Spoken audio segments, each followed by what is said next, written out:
Com a permissão do pastor, fiquemos em pé e vamos fazer uma leitura bíblica no livro do profeta. É um profeta chamado profeta maior, né? Na classificação dos estudos dos profetas. Nós temos os profetas maiores e os profetas menores, não é?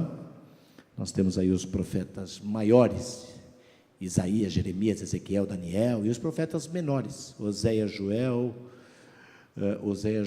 Obadias, enfim, e até Malaquias. São 12 profetas menores, ou 12 profetas menores. Isaías capítulo 43, versículo 19, diz assim a santa e gloriosa palavra de Deus. Isaías capítulo 43, versículo 19, diz assim a palavra de Deus: Eis que farei uma coisa nova, e agora sairá a luz, porventura não a sabereis? Eis que porei um caminho no deserto e rios no ermo. Eu vou ler mais uma vez, acompanhe a leitura, por favor. Eis que farei uma coisa nova, e agora sairá a luz, porventura não a sabereis? Eis que porei um caminho no deserto e rios no ermo. Amém. Podeis assentar, irmãos. Podeis assentar.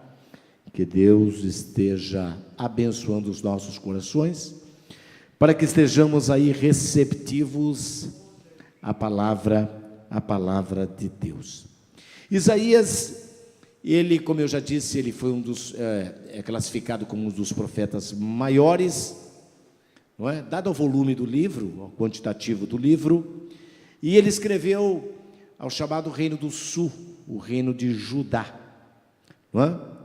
Ao tempo em que o Reino do Norte, Israel, ele foi destruído pelos inimigos do povo de Deus, chamados assírios. Por que aconteceu isso, pastor? Aconteceu porque eles estavam distanciados diante de Deus, e Deus falava, mas eles não queriam ouvir a palavra de Deus, e por conta disso, o último recurso que Deus encontrou para julgar o seu povo, para encaminhá-los para mais perto dele, foi permitir que os inimigos se apossassem da propriedade do território israelita.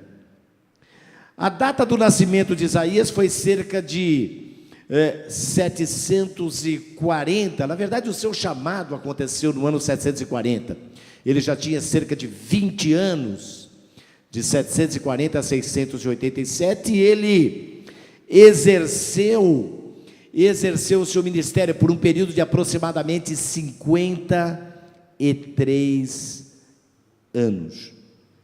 Ele ainda era moço, ele deveria ter aí em torno dos seus 28 anos, quando a Assíria, o reino do norte, não é o melhor, a Assíria, que era um reino que ficava ao norte da Palestina realmente, mas levou 10 tribos de Israel, o chamado Reino do Norte, para o cativeiro. Ele era moço, isso em 732, e no ano 722, definitivamente houve uma derrocada do Reino do Norte, e eles foram levados para o cativeiro. Após alguns anos, do ano 722, após alguns anos, não é, os assírios vieram sobre Judá, e eles destruíram 46 cidades muradas de Judá. E você pode dizer: pastor, por que o senhor está falando tudo isso? Eu só estou apresentando esses dados, essas informações para você, para que nós possamos perceber quais os prejuízos que às vezes podem resultar na vida de um homem, na vida de uma pessoa, onde Deus fala e às vezes nós estamos insensíveis, que não é o teu caso, de repente não é o teu caso, mas às vezes ficamos insensíveis, irreverentes à voz do Senhor. Deus às vezes nos pede para que estejamos ligados à sua palavra, para que estejamos orando, para que estejamos nos aproximando dele, não é? E às vezes nem sempre estamos optando por obedecer voluntariamente à voz do Senhor. Então, como eu dizia, após alguns anos, os assírios vieram sobre Judá e destruíram 46 cidades muradas de Judá, e levaram cerca de 200 mil cativos. O reino do sul ainda não havia caído definitivamente, mas já 200 mil pessoas foram para o cativeiro. Deus somente estava preservando ainda o reino do sul, para perceber se haveria neles indício de arrependimento. A palavra-chave aí é arrependimento. Hoje talvez eu preciso me arrepender de algumas coisas. Talvez eu pensei em algumas coisas, eu digo eu, não é? Eu, você, genericamente, não é? Simbolicamente. Às vezes eu preciso me arrepender do que eu pensei. Às vezes eu preciso me arrepender do que eu falei hoje ou durante a semana. Eu preciso me arrepender do que eu falei para o meu pai, para minha mãe, para minha esposa ou para o esposo. Às vezes eu preciso me arrepender. Às vezes tem pessoas que não necessariamente é o teu caso, que dizem: olha, se Deus não fizer isso ou aquilo, eu não vou mais na igreja, eu não vou mais no culto. Eu preciso me arrepender. Se esse é o sentimento do meu coração, eu preciso me arrepender, porque independentemente de qualquer coisa, nós adoramos a Deus. E você já até sabe a complementação da frase: nós adoramos a Deus não pelo que Ele faz, nós adoramos a Deus pelo que Ele é, pelo que Ele representa para nós, No momento derradeiro, em 701, Deus ainda continuava falando com os judeus, mas eles não queriam ouvir a voz de Deus, e os assírios continuaram invadindo o território judaico, e eles pararam diante dos muros de Jerusalém, quando naquela ocasião Deus, ainda preservando o território judaico, Ele mandou um anjo do céu, e aquele anjo exterminou 185 mil soldados assírios. Eles foram preservados porque maior é o poder de Deus sobre as nossas vidas do que qualquer outra situação.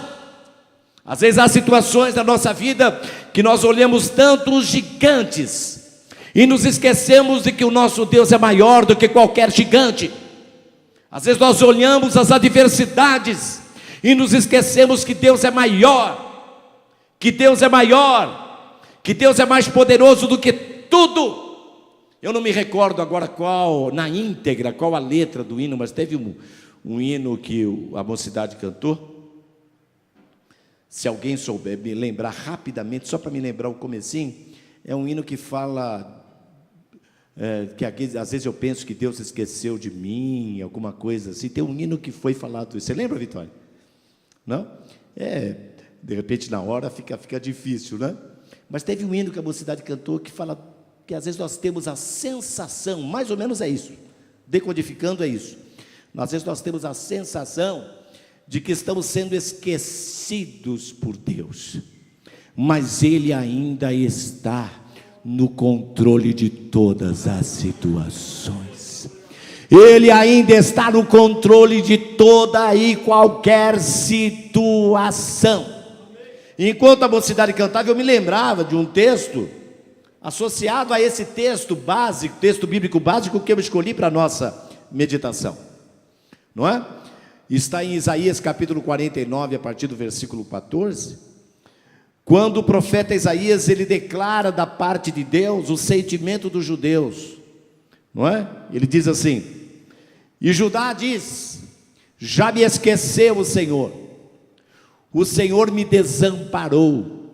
E aí no versículo 15, Deus continua, não é, dizendo aos judeus: acaso pode uma mulher esquecer-se tanto do filho, não é, do filho do seu ventre, de sorte que venha deixar o filho que amamentou? Mas ainda que essa se esquecesse, eu todavia me não esquecerei de ti. Eis que nas palmas das minhas mãos te tenho gravado, e os teus muros estão continuamente perante mim. É como se Deus estivesse dizendo: eu ainda estou no controle de todas as coisas, eu ainda domino sobre todas as coisas. E foi em meio a esse cenário que eu acabei de retratar aos irmãos: cativeiro do norte, as investidas dos assírios contra os judeus, em 722, 701, não é? As investidas de Deus propiciando um livramento aos judeus, mas eles estavam sendo acossados, estavam sendo apertados.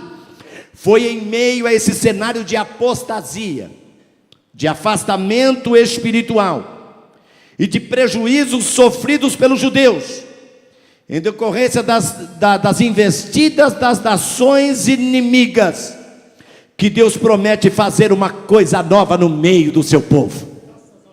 É no meio desse cenário caótico, dessa situação não muito agradável, essa situação desafiadora, essa situação que mexia, não é?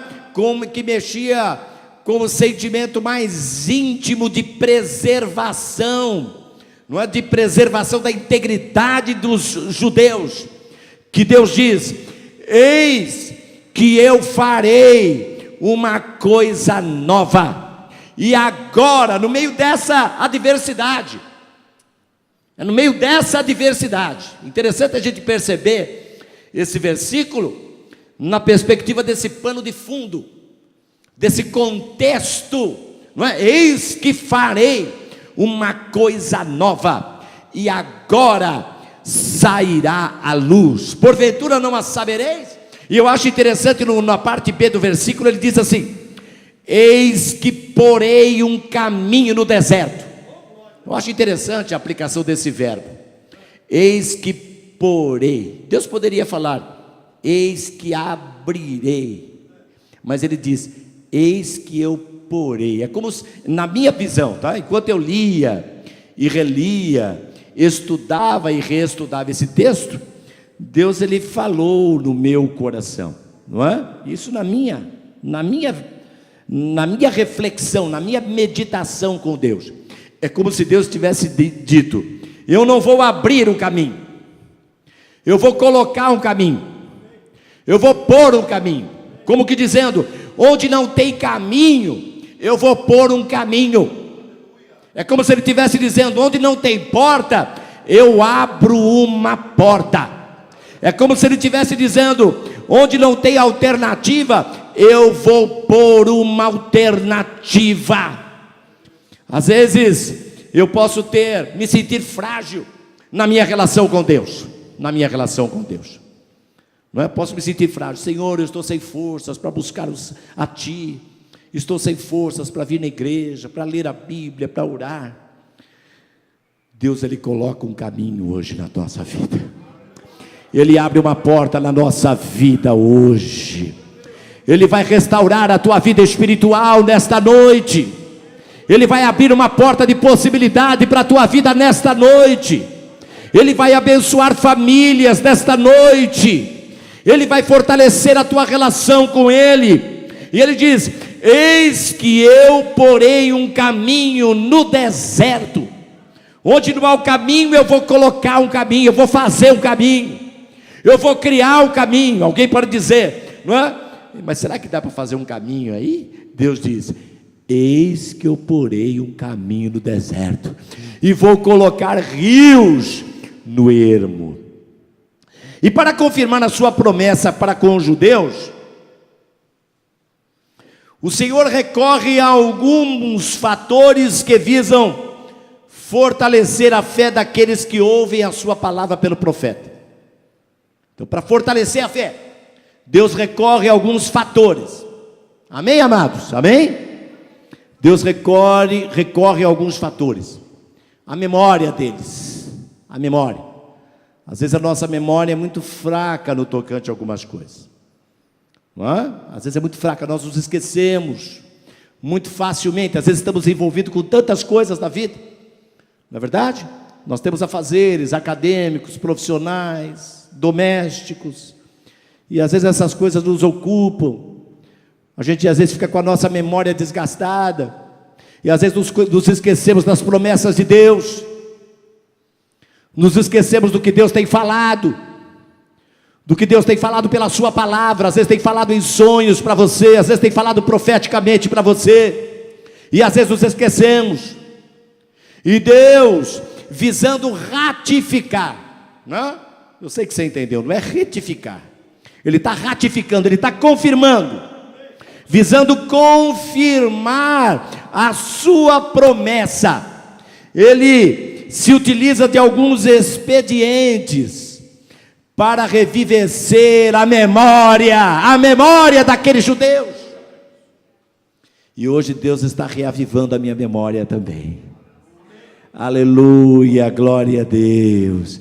Ele está reavivando a tua memória. Ele está dizendo para você hoje, está me usando modestamente, humildemente, mas mediante a sua palavra, que Ele ainda é Deus da tua vida, que Ele ainda é Deus da tua casa, que Ele ainda é Deus do teu ministério, que Ele ainda é Deus da tua vida profissional, das tuas finanças, que Ele ainda é Deus da tua vida afetiva, que Ele ainda é Deus, Ele ainda é Deus, Ele ainda é Deus.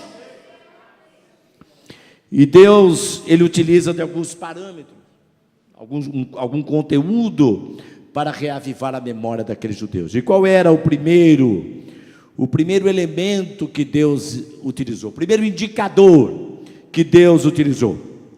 Deus, Ele começa a reavivar a memória daqueles judeus no tocante ao grande livramento histórico que eles tiveram na terra do Egito. Aqueles judeus que estiveram, aqueles israelitas, a descendência de Jacó, que estiveram no Egito durante 430 anos, não é? Eles foram reavivados por Deus, a sua memória foi despertada, a sua memória foi estimulada, para que eles relembrassem os grandes feitos de Deus, desde a chamada do seu servo Moisés, lá em Horebe, Êxodo capítulo 3, e a retirada e a remoção radical, contundente, em Êxodo capítulo 12, na instituição da Páscoa, quando eles saíram com o braço forte do Senhor da terra do Egito. E Deus fez uma referência a esse passado do Êxodo, quando Ele diz assim, está aqui nos versos 16 e 17, diz assim: assim diz o Senhor, o que preparou no mar um caminho. Deus não abriu o mar, Ele preparou no mar um caminho. Do ponto de vista humano, mar não tem caminho, não tem caminho do ponto de vista humano, mas Deus, Ele preparou no mar um caminho, Ele abriu o mar.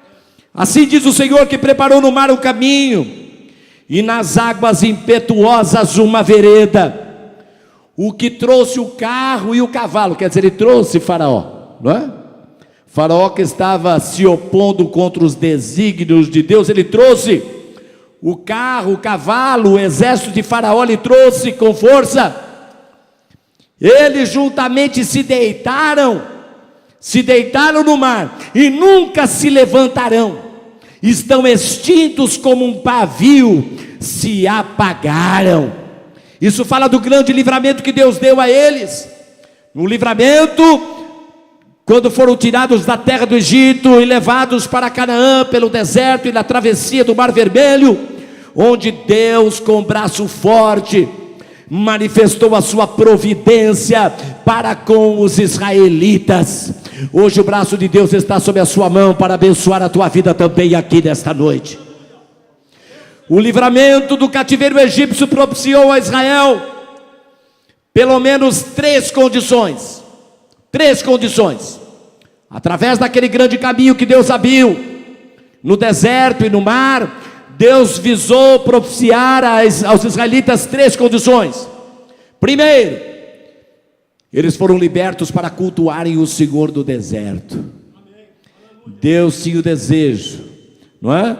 Deus usava Moisés para se achegar a Faraó e dizer: Faraó, diz o Senhor a ti, deixa meu povo ir, para que eles estejam lá no deserto, e me cultuem, e me adorem, e exaltem o meu nome. A segunda coisa, o privilégio de receberem a lei do Senhor, que estabeleceria regras, normas comportamentais, normas religiosas, para que eles pudessem se manter diante de Deus. Um povo livre é um povo que adora a Deus, mas o povo livre também é um povo que obedece à gloriosa e à santa palavra de Deus. E uma terceira coisa, a oportunidade de ser suprido, aquele povo em meio ao deserto, eles teriam a oportunidade de ver o suprimento de Deus. Às vezes Deus nos coloca em situações adversas, para que a gente possa perceber o suprimento de Deus, para que a gente possa perceber a ação miraculosa de Deus. Você está me entendendo? Diga amém. Eu vou repetir para você. Às vezes Deus permite que nós passemos por situações adversas, para que a gente possa sentir o milagre, de ver o suprimento de Deus, de ver a ação miraculosa de Deus, de ver a manifestação do poder de Deus. E eu quero crer que nesta noite, Deus está inaugurando uma página de vitória para a tua vida, para que você veja o suprimento de Deus, para que você veja a ação de Deus, para que você veja a providência de Deus. Quais eram as ações de Deus? As ações de Deus eram o maná. Deus derramava o maná todo dia. Todo dia. A palavra maná, que os estudiosos das Escrituras, os estudiosos da palavra de Deus, das escolas bíblicas dominicais, sabem muito bem. A palavra maná significa o que é isto. O que é isto? Cada vez que eles viam maná, é como se eles dissessem: o que é isto?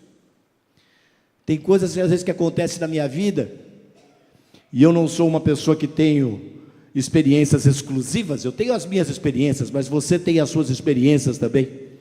Mas tem situações que a gente percebe, que a gente fala: meu Deus, de onde veio isso, meu Pai?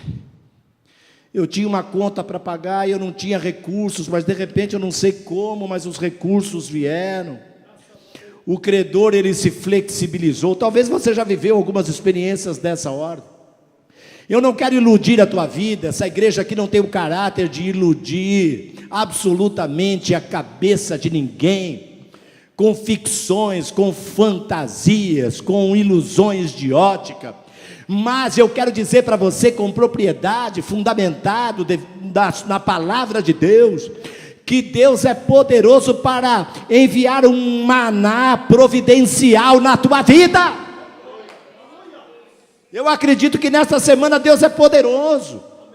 Ore a Deus, se coloque diante de Deus. Deus é poderoso para criar uma situação na tua vida, que você vai dizer: o que é isso, meu Deus? Eu tive situações na minha vida, recentemente mesmo aconteceu uma situação na minha vida, que eu falei para minha esposa, eu falei: bem, o que é isso? Meu Deus, o que é? Mas não é nada assim do outro mundo, não. Mas era um recurso que eu precisava para pagar algumas situações, e aconteceu, e eu falei: meu Deus, o que é isso? E o meu Deus é o teu Deus. O meu Deus é o Deus da Bíblia, é o teu Deus, e nós estamos aqui na casa de Deus. Aqui é a casa de bênção, aqui é a casa da unção, aqui é a casa da renovação, aqui é a casa da restauração, aqui é a casa onde Deus fala, aqui é a casa onde Deus abençoa. E eu quero crer que nesta noite você vai sair aqui debaixo de uma bênção de Deus para a tua vida. Eu acredito que nesta semana, talvez, eu não sei, você vai orar a Deus, você vai ficar na presença de Deus, mas Deus pode abrir uma situação na tua vida. Creia nisso. Creia nisso. Não te desespere, não. Fique na presença do teu Deus. Deus ainda está no controle. Deus é o Senhor dessa casa. Deus é o Senhor da tua casa. Deus é o Senhor da nossa vida. Então lá no deserto, Deus iria fazer com que eles soubessem o que é o suprimento de Deus, o maná de Deus. Lá no deserto, eles seriam salvaguardados durante o dia, você conhece logicamente, pela coluna de nuvem, Tive uns dias desses aqui, né? Aquele calor, imagina no deserto. 50 graus centígrados.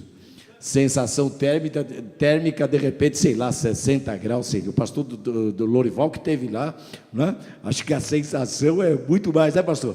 Não é verdade? Não é? Então, mas Deus, ele mandava a coluna de nuvem durante o dia. Durante a noite, há uma queda substancial da temperatura, mas Deus mandava a coluna de fogo. E lá no deserto, não é? O que se tem no deserto, o que é? Escorpiões e serpentes. E o fogo era para espantar todo o mal. Sabe o que eu quero dizer para você?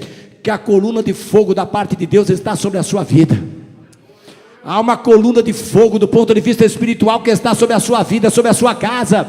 Está guardando, está protegendo a tua vida. Glória a Deus. Uma outra coisa que eu posso perceber nesse texto é que Deus estava prometendo um livramento ainda maior do poder de Babilônia. Como se Deus estivesse dizendo: ó, vocês lembram daquele livramento que eu dei para os seus antepassados? Em 1450 antes de Cristo, não é? Agora Deus estava falando isso aqui em 712 antes de Cristo. Já tinha se passado muitos anos, mais de 750 anos. 700 anos, vamos arredondar, em 700 anos. Mas Deus estava dizendo: vocês lembram daquele livramento? Eu vou fazer um livramento ainda maior da vossa vida. É como se Deus estivesse dizendo: a minha palavra não muda. O homem pode mudar, as convicções dos homens podem mudar, as palavras dos homens podem cair por terra. É como se Deus estivesse dizendo: mas a minha palavra, ela não cai por terra. O meu poder não muda. O escritor aos Hebreus, no capítulo 13, no versículo 8, ele diz: Jesus Cristo é o mesmo ontem, Ele é hoje e Ele é eternamente. Nas palavras do apóstolo Pedro, em 1 Pedro capítulo 1, no versículo 24, ele diz: o homem é como a erva, e a glória do homem é como a flor da erva. Secou-se a erva e caiu a sua flor, mas a palavra de Deus não. A palavra de Deus, ela permanece para sempre. A palavra de Deus, ela permanece para sempre. Há uma palavra de vitória para a tua vida nesta noite. Há uma palavra de bênção para a tua vida nesta noite. Abrace aí no teu coração essa palavra de vitória. Abrace aí no teu coração essa palavra de socorro de Deus. Eis que farei uma coisa nova, e agora sairá a luz. Porventura não a sabereis? E aí Deus continua dizendo, e eu reitero aquilo que Deus está dizendo: eis que porei um caminho no deserto. Pastor, é um deserto. É no deserto que Deus trata com a gente. Só para concluir aqui, os nossos pais se perderam aonde? Adão e Eva, lá no Éden.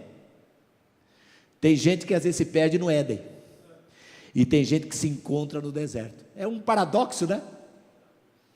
Tem gente que às vezes está no bem bom, está no Éden. Ah, eu estou numa boa, eu estou numa boa. Aguinha de coco, estou numa boa. Mas tem gente que, não é uma regra geral, mas tem gente que às vezes se perde lá no Éden. A palavra Éden é uma palavra hebraica, significa prazer. Não é uma regra geral. Mas sabe o que eu quero dizer para você? Às vezes Deus permite um deserto na nossa vida. Não é um lugar permanente.